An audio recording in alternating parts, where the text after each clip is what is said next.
Our last story today will hopefully whet your appetite to garden this spring. You'll visit the Savers Exchange of Decorah, Iowa. This organization collects thousands of heirloom vegetables, herbs, flowers, and plants outside of the federal government. It's one of the largest seed banks in the United States. Market to Market's Judy Blank reports. Sunlight filters through verdant gardens at Heritage Farm, headquarters for Seed Savers Exchange. The thousands of heirloom varieties in the Seed Savers collection have been passed down through generations of farmers and gardeners and are valued for their genetic diversity and adaptability to pressures such as climate change. Seed Savers' mission is to preserve and share this agricultural heritage with its membership and the public all over the world. There's a lot of moving parts to Seed Savers, and all of them kind of come back in some way to our core mission, which is to maintain heirloom seeds, distribute them, educate the public about genetic diversity. Why is it important? Many of the heirloom varieties in the collection are donated by people who become members of the organization and share seeds that have been grown by their families for generations. The handing down of seed is what inspired Diane Ott Whaley to co-found Seed Savers Exchange in 1975 with her former husband, Kent Whaley. Diane's grandfather, Baptist John Ott, gave her morning glory seeds that were brought to America by his ancestors. I'm holding this handful of seed that I'm linking back to ancestors in another country that I never knew about or thought about. I felt the magic in that seed was bringing my family into my life. In 1986, Seed Savers Exchange expanded to the 890-acre Heritage Farm, where Grandpa Ott's morning glory continues to flourish.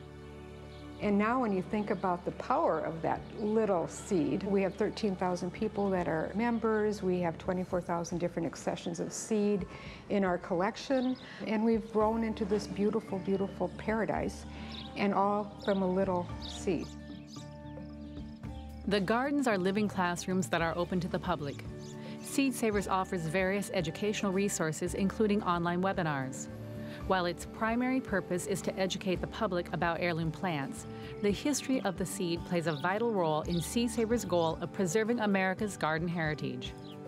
You have the Phoebe Vincent heirloom. Our seed historian was able to get the backstory on that by emailing the great-great-granddaughter. We were able to get more of a story and background to the bean, as well as give the seed back to the family because they had lost it. The organization also helps the public learn about seed-saving techniques that are no longer commonly known. Heirloom seeds are seeds that are open pollinated, meaning that the seeds can be saved from the fruit, grown out the following year, and you're still going to have fruit that's true to the parent type. Heirloom comes in the sense that it's been handed down generationally. Most farming in America prior to World War II involved open pollinated seeds, where the farmers would select seeds from the harvest to be their seed stock for the following spring. The Millennium Seed Bank Partnership estimates between 60,000 to 100,000 horticultural varieties, about 25% of all plants, are in danger of becoming extinct. Seed Savers founders believe genetic material in open pollinated seeds could be critical to our future survival. In many cases, they've had a chance to adapt to many climate conditions and over the years have turned into a very strong plant. And I just think that who knows what we're going to need for plant breeding in the future. 100 years from now, we might not know what seeds in our seed bank are best adaptable to the conditions that might exist, say, here in Decorah, Iowa. The historic apple orchard at Seed Savers Exchange displays hundreds of varieties of 19th century apple trees. But Seed Savers says those represent only a small fraction of apple varieties that have survived. Our orchard manager at Seed Savers, his name is Dan Bussey, and he's also an apple historian, and he's working on a book. He's identified more than 20,000 different named varieties of apples that were grown in North America between 1629 and the year 2000. Over 20,000 varieties. As of 2000, he estimates that we're down to about 4,000 varieties. Seed Savers' goal is to offer apple trees for sale in its catalog, which already features hundreds of heirloom vegetables, flowers, and herbs. So Seed Savers is probably most known for the commercial catalog, and that has about 600 varieties in it. They've kind of been standout all-star varieties that we want to make available to the general public, and that's our fundraising mechanism.